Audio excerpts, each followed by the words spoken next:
We all know someone who did everything right. They got straight A's, went to a great university, and landed a prestigious job as a doctor or an accountant. Yet, despite earning six-figure salaries, they spend their adult lives struggling against mounting debt. Curious, this disconnect starts in the classroom. Our educational system effectively teaches scholastic and professional skills, but it omits financial literacy. We learn how to work for money without ever learning how money actually works. The common advice to study hard, find a secure job, and invest in a home often leads people directly into financial struggle instead of the prosperity they expected. When families face chronic financial hardship, the cause is rarely a lack of hard work. They are wrestling with a systemic lack of financial education that is passed down from one generation to the next. This generational cycle traps people in an invisible loop called the rat race. Two basic human emotions keep it stemming: fear and greed. First, the fear of not having enough money to survive wakes people up. It pushes them out the door and into a job every single morning. But once that paycheck clears, desire takes over. People trade their hard-earned cash for a newer car, a larger home, or an expensive vacation, seeking the excitement of the next purchase. A promotion or a raise rarely solves the underlying problem. Most people simply scale up their spending habits to match their new income, keeping the psychological trap of the rat race firmly in place. Breaking out of this loop requires correcting a fundamental blind spot. Many people struggle because they do not know the difference between an asset and a liability. The wealthy use a functional definition of an asset. It is something that puts money into your pocket, regardless of whether you physically go to work. The cash flows directly into your income column. A liability drains money away. It is an obligation that takes cash out of your pocket every month to maintain. This creates the primary rule of wealth.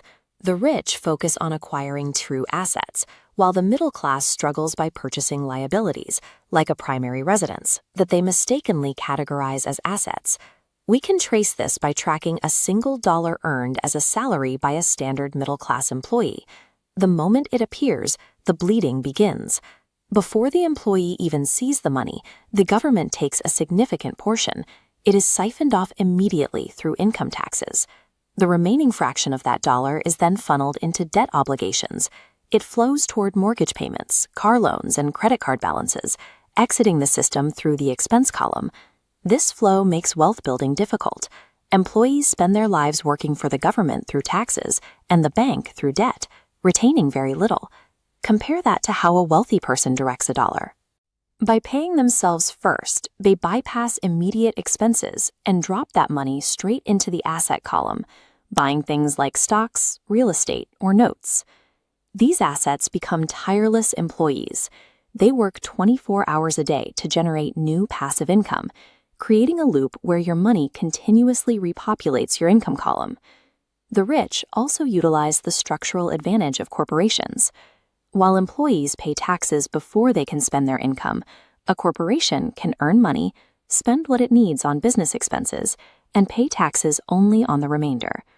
Cash flow direction determines true wealth, regardless of the figure printed on a monthly paycheck. It depends entirely on how much money your money makes for you.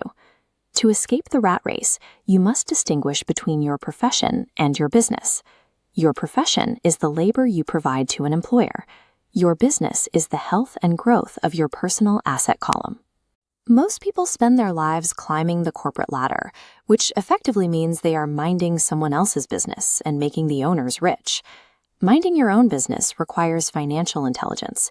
You need a working knowledge of accounting to read numbers, investment strategies to grow wealth, market awareness to understand supply and demand, and the law to protect your assets. When you prioritize these skills, your focus shifts. You stop working for a higher salary on your income statement and start building a strong balance sheet. The ability of governments and banks to create money through legal policy and agreements reveals a deeper truth. Currency functions as a concept sustained by collective confidence. In the information age, wealth no longer requires physical land or massive factories.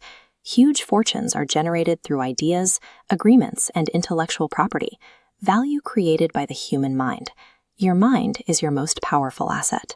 Instead of working to earn money, you should work to learn the skills required to recognize and acquire assets. Conquering financial fear and rejecting the trap of buying liabilities allows you to transition. You stop serving your money and instead make money your servant.